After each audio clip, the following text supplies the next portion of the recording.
샬롬, 말씀 읽어주는 김기용 목사입니다. 오늘도 기대하는 마음과 사모하는 마음을 가지고 하나님의 말씀 함께 읽겠습니다. 전도서 1장 12절부터 18절까지의 말씀입니다. 내 이름을 탐구자라 해두자. 나는 예루살렘에서 이스라엘을 다스리는 왕이었다. 나는 모든 일을 신중하게 살피고 이 땅에서 벌어지는 온갖 일을 샅샅이 조사했다. 그러나 분명히 말하지만 쓸만한 내용은 많지 않았다. 하나님은 세상을 그렇게 만만하게 만들어 놓지 않으셨다. 내가 모든 것을 살펴보니 다 연기에 불과했다. 연기요 허공에 침뱉기였다. 인생은 펴지지 않는 탈의 송곳, 더할 수 없는 뺄셈이다. 나는 스스로에게 말했다. 나는 내 이전에 예루살렘에 살던 어느 누구보다도 아는 것이 많고 지혜롭다. 나는 지혜와 지식을 쌓았다. 그러나 결국 내가 내린 결론은 지혜와 지식이 부질없고 어리석은 일이라는 것, 허공에 침뱉기에 불과하다는 것이다. 많이 배우면 걱정도 많고 많이 알수록 고통도 늘어난다. 이것은 하나님의 말씀입니다. 오늘부터 우리는 전도서를 함께 묵상하는데요. 오늘은 그 첫날이기 때문에 전도서 개론을 간략하게 이야기하고 오늘의 말씀을 함께 나누도록 하겠습니다. 전도서는요, 사람을 모으는 자라는 의미로서 설교자 혹은 회중 앞에서 말하는 자를 뜻합니다. 전도서는 전통적으로 솔로몬이 썼다라고 이야기를 해요. 그러나 성경의 기록을 보면요, 그 전도자가 솔로몬이라는 명확한 표현은 나오지 않습니다. 그렇기 때문에 마틴 루터는요, 전도자는 솔로몬이 아니며 후대 사람이 헛된 것을 쫓아 죽은 솔로몬을 생각하며 전도자를 솔로몬으로 이해하도록 만들었다라고 이야기를 했습니다. 또한 많은 학자들은요, 후대의 이스라엘의 무명의 전도자가 쓴 전도서의 권위를 더하기 위해서 지혜의 대표적인 그러한 솔로몬을 저자로 이야기하였다라고 말을 하기도 합니다. 이렇게 전도자가 실제 솔로몬인지 아닌지는 명확하지 않으나 전도자의 저자는요, 전도자가 솔로몬으로 이해되도록 솔로몬이 연상되도록 전도서를 기록했다라는 겁니다. 그런데 여기서 중요한 것이 있어요. 그것이 무엇이냐?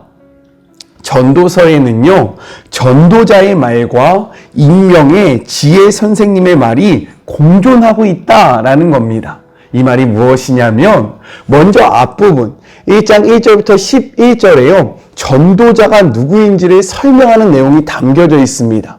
그리고 마지막 부분 12장 9절부터 14절에는요, 이 중간 부분, 그러니까 1장 12절부터 12장 8절까지의 내용을요, 요약하고 평가하는 그러한 관점의 말씀이 써 있다라는 거예요.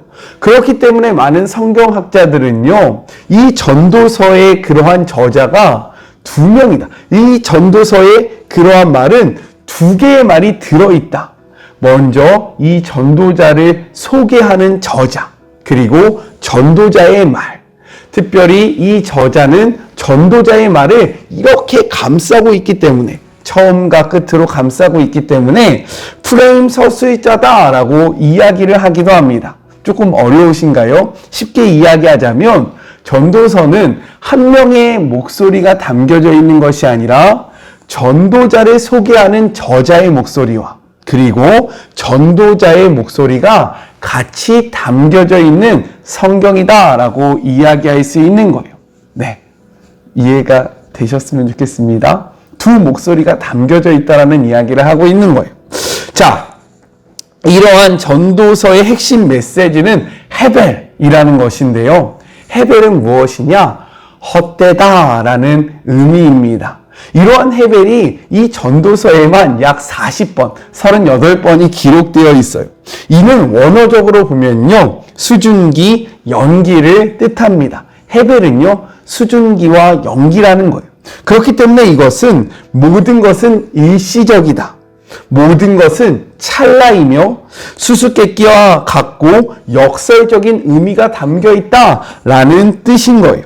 우리가 살아가는 삶이요, 바로 이러하다라고 이야기하고 있는 겁니다. 그렇다면 전도서의 목적은 무엇일까? 저자는요, 전도서를 통해서 하나님과 무관하게 인생의 의미와 목적을 세우려는 모든 방법은 헛되다. 이것은 무가치하다라는 것을 이야기하면서 해 아래의 삶은 헛되지만 해 위의 삶을 찾으며 나아갈 때 우리는 진정한 삶의 의미를 발견할 수 있게 된다라는 것을 우리에게 알려주고 있는 거예요. 그렇기 때문에 전도서는요, 우리가 진정으로 무엇에 주목하며 살아가야 하는지를 분명하게 알려주는 메시지다라고 생각해 볼 수 있는 겁니다. 이러한 개념을 가지고 전도서의 말씀을 같이 한번 묵상해 볼게요. 우리 12절의 말씀을 같이 한번 읽어보도록 하겠습니다. 나 전도자는 예루살렘에서 이스라엘의 왕이 되어 라고 기록되고 있어요. 이렇듯 전도자의 정체성은요, 왕이었다라는 거예요.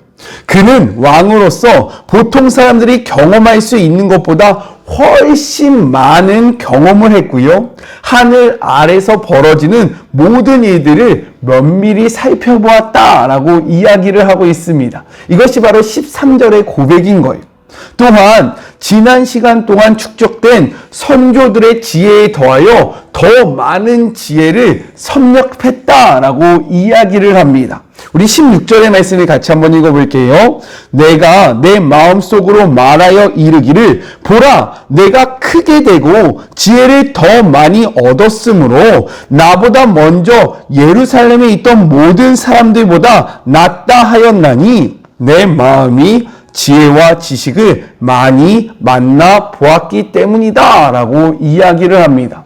나는 왕이었기 때문에 그 누구보다도 많은 지식을 접할 수 있었고, 그리고 다양한 견해를 들었으며, 앞에서 그 수많은 지혜자들이 연구했던 그 연구를 보면서 나는 그 누구보다도, 이 땅에 살고 있는 그 누구보다도 더 많은 지혜를 섭렵했다, 더 많은 지혜를 소유했다라고 이야기를 하는 거예요. 또한 전도자는 하늘 아래서 행해지는 모든 일에 관해서 지혜를 탐구하는 데에 전심을 다했다라고 이야기를 하고 있습니다. 우리 13절 전반부의 말씀을 같이 한번 읽어볼게요. 마음을 다하여 지혜를 써서 하늘 아래에서 행해지는 모든 일을 연구함에 살핀즉, 내가 전심을 다해서 이 지혜를 찾기 위해서, 이 지혜를 소유하기 위해서 정말로 열심히 다했다라고 이야기를 하고 있는 거예요. 그 결론이 무엇인 줄 아십니까? 14절의 말씀 같이 한번 읽어볼게요. 내가 해 아래에서 행하는 모든 일을 보았노라. 보라, 모두 다 헛되어 바람을 잡으려는 것이로다 라고 이야기합니다.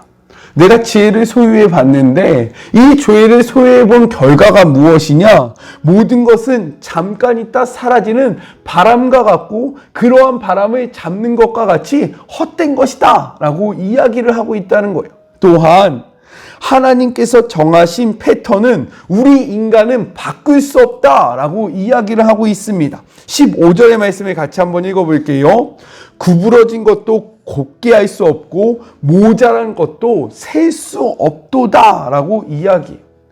내가 그 지혜를 소유하려고 그렇게 노력했지만, 그래서 다른 모든 사람들보다 더 뛰어난 지혜를 소유했지만 이 지혜를 소유하고 할 수 있는 것은 아무것도 없다.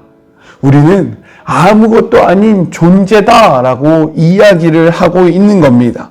이 말이 다르게 한번 또 이야기를 해보자면요, 이런 거죠. 우리의 삶에는 결핍이라는 것이 존재하는데 이러한 결핍은 인간의 노력으로는 절대로 채워지지 않는다라고 이야기를 하고 있는 거예요. 그 결핍을 채우기 위해서 많은 노력을 하면 할수록 더 큰 근심에 쌓이게 될 뿐이다 라고 이야기합니다. 왜요? 우리가 노력했는데 우리가 이것을 찾기 위해서, 쌓기 위해서, 그 답을 얻기 위해서 더 많이 투자하고 더 많이 노력했는데 그 결과는 바람을 잡는 것과 같은 정말로 무의미한 일이 되기 때문에 더 많이 알면 알수록 이러한 삶을 통해서 더 큰 공허함과 더 큰 걱정이 찾아온다라고 이야기하고 있는 겁니다. 이것이 바로 18절의 말씀인 거예요. 그래서 이 전도자는요, 무엇을 이야기하고 있느냐? 우리가 계속해서 살펴보겠지만 답을 찾을 수 없는 우리에게 답 대신 예수님이 필요하다라고 이야기하는 거예요. 예수님은요, 우리에게 말씀하십니다. 내가 곧 길이요, 진리요, 생명이다.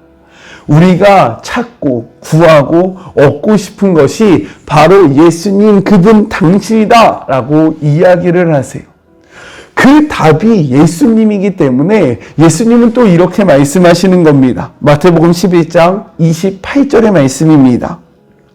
수고하고 무거운 짐진 자들아, 즉 이 땅에서의 답을 찾고 이 땅에서의 무엇인가를 소유하고 무엇인가를 얻고 무엇인가를 깨달으려고 하는데 그것을 깨닫지 못함으로 수고하고 무거운 짐진 자들아, 어떻게 하라고 이야기합니까?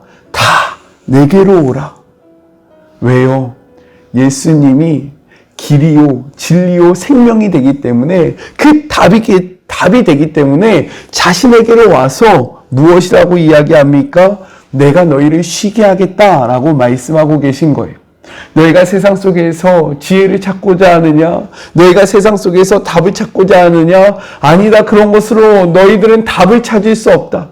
그러한 것들은 너희들의 삶을 더욱더 근심하게 할 뿐이다. 그러나 나는 길이고 진리고 생명이다. 즉 내가 답이기 때문에 내게로 와서 이제 그 번민을 내려놓고 고민을 내려놓고 걱정을 내려놓고 쉼을 누려라 라고 말씀하고 있는 거예요. 이렇듯 우리가요, 무엇인가를 찾으려고 하고 무엇인가를 소유하려고 하고 어떤 답을 얻으려고 할 때 세상은 우리에게 답을 줄 수 없다라는 겁니다. 이 전도서의 말씀을 함께 묵상하면서 그 답을 찾아가는 우리 사랑하는 마리모 가족들이 되었으면 좋겠어요. 우리 같이 기도할까요? 사랑하는 하나님 감사합니다. 모든 것이 헛되고 헛되니 그 모든 것이 헛되다라는 지혜자의 말, 이 전도자의 말을 기억하기를 소망합니다. 그렇다면 우리는 어떻게 살아가야 합니까? 답 대신, 정답 대신 예수님을 소유해야 하고 그분을 바라봐야 한다라는 결론이 나옵니다. 주님, 우리는 무엇을 향하여 살아가고 있습니까? 이 전도서의 말씀을 통해서 우리가 진정으로 추구해야 하는 그 삶의 방향성과 삶의 목적을 바르게 설정하는 주의 모든 자녀들이 되게 하여 주시옵소서.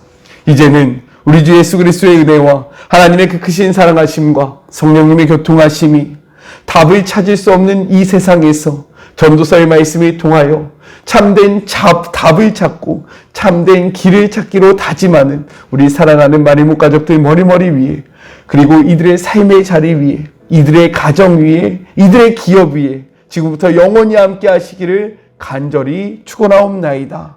아멘. 전도서의 말씀을 통해서 하나님을 더욱더 깊이 깨닫고요. 그리고 우리가 나아가야 하는 분명한 삶의 목표와 방향성을 찾는 복된 시간이 되었으면 좋겠습니다. 저는요, 또 내일 만나도록 할게요. 사랑하고 주님의 이름으로 축복하면서 오늘 하루도 힘내세요. 우리 내일 만나요. 안녕. 오늘도 수고하셨습니다.